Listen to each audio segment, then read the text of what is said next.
ఈ చరిత్రలో తెలంగాణ ప్రజలు శాశ్వతంగా గుర్తుపెట్టుకునే విధంగా తెలంగాణ రాష్ట్రాన్ని ఇచ్చి 10 సంవత్సరాలు పరిపాలన చేసిన నాయకులు 2014లో రైతులకు ₹1,00,000 రుణమాఫీ చేస్తామని హామీ ఇచ్చి అధికారంలోకి వచ్చి 5 సంవత్సరాలైనా 4 విడతల్లో చేస్తామని అసలు మిత్తి చెల్లిస్తామని ఆ 5 సంవత్సరాలు రైతులను తప్పుదోవ పట్టించి మళ్ళీ 2018 సంవత్సరంలో కూడా అదే విధమైన ₹1,00,000 రుణమాఫీ మాట ఇచ్చి 5 సంవత్సరాలు పూర్తయినా వారు ఆ హామీని నెరవేర్చలేకపోయినారు. ఇది సందర్భం కాకపోయినా లక్షలాది తెలంగాణ రైతాంగానికి గుర్తు చేయవలసిన బాధ్యత ఈ రాష్ట్ర ముఖ్యమంత్రిగా నా మీద ఉన్నది. మొదటి 5 సంవత్సరాలలో ఆనాటి ప్రభుత్వం చెల్లించింది 12,000 కోట్ల రూపాయలు మాత్రమే. రెండవసారి 2018 నుంచి 2023 వరకు చెల్లించాల్సిన 16,000 కోట్లు, కానీ చెల్లించిన 9,000 కోట్లు కూడా సరిగ్గా చెల్లించలే. 10 సంవత్సరాలు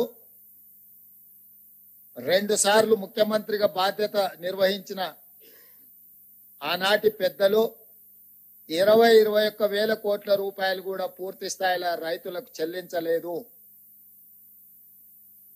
ప్రజలకు ముఖ్యమంత్రులన్నా ప్రభుత్వం అన్నా విశ్వాసం కోల్పోయే విధంగా రైతులు ఆత్మహత్య చేసుకునే పరిస్థితులు ఉన్నా కూడా ఆనాడు ప్రజలకు ఇచ్చిన మాట నిలబెట్టుకోలేకపోయినరు.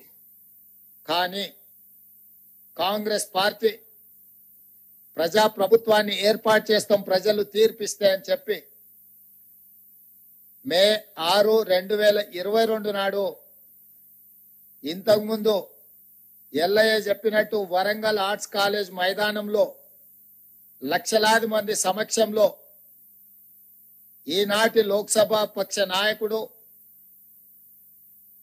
కాంగ్రెస్ పార్టీ మాజీ అధ్యక్షులు శ్రీ రాహుల్ గాంధీ గారు ముఖ్య అతిథులుగా పాల్గొని లక్షలాది మంది రైతుల సమక్షంలో వరంగల్ డిక్లరేషన్ పేరు మీద రైతులకు ₹2,00,000 రుణమాఫీ చేస్తామని మొట్టమొదట వారు హామీ ఇవ్వడం జరిగింది. రైతు డిక్లరేషన్ లో ఆ మాటను నిలబెట్టుకొని, ఆ మాటను గుర్తుపెట్టుకొని సెప్టెంబర్ 17, 2023 నాడు తుక్కుగూడ రంగారెడ్డి జిల్లా రాజీవ్ గాంధీ ప్రాంగణంలో శ్రీమతి సోనియా గాంధీ గారు 6 గ్యారంటీలను ప్రకటించి తెలంగాణ ప్రజలకు మన నాయకురాలు శ్రీమతి సోనియా గాంధీ గారు మళ్ళీ తెలంగాణ ప్రజలకు రెండవసారి మాట ఇచ్చిండ్రు. వారు స్పష్టంగా చెప్పిండ్రు, తెలంగాణ ఏ విధంగా అయితే మాట ఇచ్చి తెలంగాణ రాష్ట్రం ఇచ్చినమో అదే విధంగా సెప్టెంబర్ 17, 2023 నాడు రాజీవ్ గాంధీ ప్రాంగణం తుక్కుగూడ రంగారెడ్డి జిల్లా నడిగడ్డన నిలబడి 4 కోట్ల తెలంగాణ ప్రజలకు, లక్షలాది మంది తెలంగాణ రైతులకు నేను మాట ఇస్తున్నా, మీరు ప్రజా ప్రభుత్వాన్ని ఏర్పాటు చేయండి, తప్పకుండా మీకు ₹2,00,000 రుణమాఫీ చేస్తా అని శ్రీమతి సోనియా గాంధీ గారు మాట ఇచ్చిండ్రు. అందుకే ఈనాడు మా ప్రభుత్వం, మా మంత్రివర్గ సహచరుల సంపూర్ణ సహకారంతో రాహుల్ గాంధీ గారు మే 6, 2022 నాడు రైతు డిక్లరేషన్ లో చెప్పిన ₹2,00,000 రుణమాఫీని సెప్టెంబర్ 17, 2023 శ్రీమతి సోనియా గాంధీ గారు ఇచ్చిన 6 గ్యారంటీలలో అత్యంత కీలకమైన ₹2,00,000 రుణమాఫీని ఈనాడు ఏఐసిసి అధ్యక్షుడు శ్రీ మల్లికార్జున్ ఖర్గే గారి నాయకత్వంలో ఈ ప్రభుత్వం సచివాలయంలో కూర్చొని ధైర్యంగా, దర్పంగా తెలంగాణ రైతాంగానికి ఈరోజు బ్యాంకర్లు, అధికారుల సమక్షంలో 6,098 కోట్ల రూపాయలను మొదటి విడతగా ₹1,00,000 వరకు అప్పున్న రైతులకు మొత్తానికి ఈ రోజు మీ ఖాతాలో జమ చేసి రైతు రుణ విముక్తి కలిగించి మీరు ఎలాంటి అప్పులు బ్యాంకులో ఉండకుండా మీ పాస్ పుస్తకాలు మీకు వచ్చే విధంగా ఈ రోజు కార్యక్రమాన్ని చేపట్టడం జరిగింది. సంపూర్ణంగా ఇది పూర్తి కావడానికి సహకరించిన మా అధికారులకు, మా సహచర మంత్రివర్గ సభ్యులకు తెలంగాణ రాష్ట్ర రైతాంగం తరఫున నేను కృతజ్ఞతలు తెలియజేస్తున్నా. ప్రజాప్రతినిధిగా ఒక జిల్లా పరిషత్ మెంబర్ గా ప్రస్థానం మొదలుపెట్టిన నేను జిల్లా పరిషత్ చూసిన, శాసన మండలి ఎమ్మెల్సీగా పనిచేసిన, శాసన సభ్యుడిగా అసెంబ్లీలో పనిచేసిన, పార్లమెంట్ సభ్యుడిగా లోక్సభలో రాహుల్ గాంధీ గారు, సోనియా గాంధీ గారితో కలిసి పనిచేసిన ఈ 16 సంవత్సరాల సుదీర్ఘమైన రాజకీయ ప్రయాణంలో నా జీవితంలో మరుపురాని రోజు ఈ రోజు మీ సమక్షంలో ఉండి లక్షలాది మంది రైతులకు 2 లక్షల రూపాయల రుణమాఫీ చేసే భాగ్యము, గొప్ప అవకాశము నాకు కలిగింది. మీకు మనస్ఫూర్తిగా ఈ అవకాశం అందించినందుకు ధన్యవాదాలు తెలియజేస్తున్నా. ఇవాళ ఇందులో 12/12/2018 అంటే చంద్రశేఖర్ రావు గారు ఏ రోజైతే కట్ ఆఫ్ డేట్ పెట్టి 11/12/2018కి లాస్ట్ రుణమాఫీ చేస్తా అని చెప్పిండో ఆ తెల్లారి నుంచే ఏ ఒక్క రోజు కూడా వృధా చేయకుండా 12/12/2018 నుంచి మొదలు పెడితే 9/12/2023 సంపూర్ణంగా 5 సంవత్సరాలు కేసీఆర్ పరిపాలించిన సమయంలో రైతులు చేసిన అప్పును 2 లక్షల రూపాయల వరకు ఉన్న అప్పును మొత్తాన్ని చెల్లించాలి అని ఈ రోజు మా ప్రభుత్వం నిర్ణయం తీసుకొని డిసెంబర్ 9, 2023 కట్ ఆఫ్ డేట్ పెట్టుకున్నాము. డిసెంబర్ 9కు ఉన్న ప్రత్యేకత మీకు అందరికీ తెలుసు. తెలంగాణ రాష్ట్ర ఏర్పాటు ప్రక్రియను ప్రారంభించిన రోజు డిసెంబర్ 9.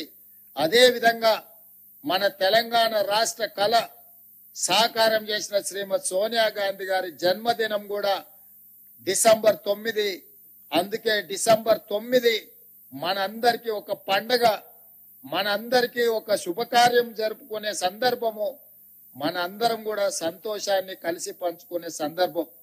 అందుకే 3 తారీఖు నాడు ఫలితాలు వచ్చిన డిసెంబర్ 7 తారీఖు నాడు మేము అధికారికంగా ప్రమాణ స్వీకారం చేసిన డిసెంబర్ 9నే మనము కొలబద్దగా పెట్టుకొని రైతు రుణమాఫీ ఆ తారీఖు వరకు చెయ్యాలన్న ఆలోచనతోటి ఈ రోజు ఈ ప్రభుత్వం ముందుకు వచ్చింది.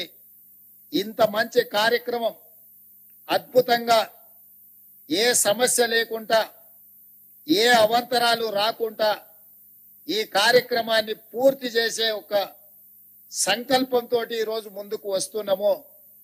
ఇది మొదటి విడత మాత్రమే. 1,00,000 వరకు మొదటి విడతలో 100% లక్ష లోపల ఉన్న రైతులకు 100% రుణ విముక్తి కలిగించినము. 0 నుంచి 1,00,000 రూపాయల వరకు ఉన్న ప్రతి రైతుకు ఈ రోజు రుణ విముక్తి జరుగుతుంది. రెండవ విడత 0 నుంచి 1,50,000 వరకు ఉన్న లక్షలాది మంది రైతులకు రెండవ విడత 100% రుణమాఫీ చేస్తాము. మూడవ విడత 0 నుంచి 2 లక్షల వరకు ఉన్న రైతులకు 100% రుణ విముక్తి చేస్తాము.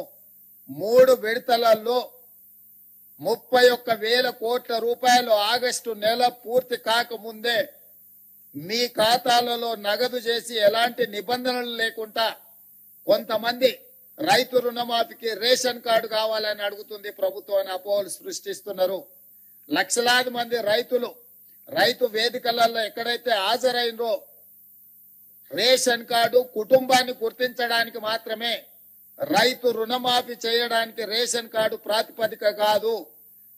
రైతు రుణమాఫీ చేయడానికి ప్రాతిపదిక మీకు భూమి ఉండాలి, భూమికి పాస్బుక్ ఉండాలి. పాస్బుక్ బ్యాంకులో పెట్టి మీరు రుణం తెచ్చుకుంటే, రైతు రుణం తెచ్చుకుంటే ఆ రుణాన్ని మాఫీ చేస్తాము. రుణమాఫీకి కొలబద్ద పాస్ పుస్తకమే తప్ప రేషన్ కార్డు కాదు. గ్రామాలలో ఉన్న మీ మిగతా రైతులందరూ కూడా కొంతమంది దొంగలు ఏదైనా దొంగ మాటలు చెప్తే నమ్మొద్దు అని చెప్పి స్పష్టంగా వాళ్ళకు ఒక అవగాహన కల్పించండి.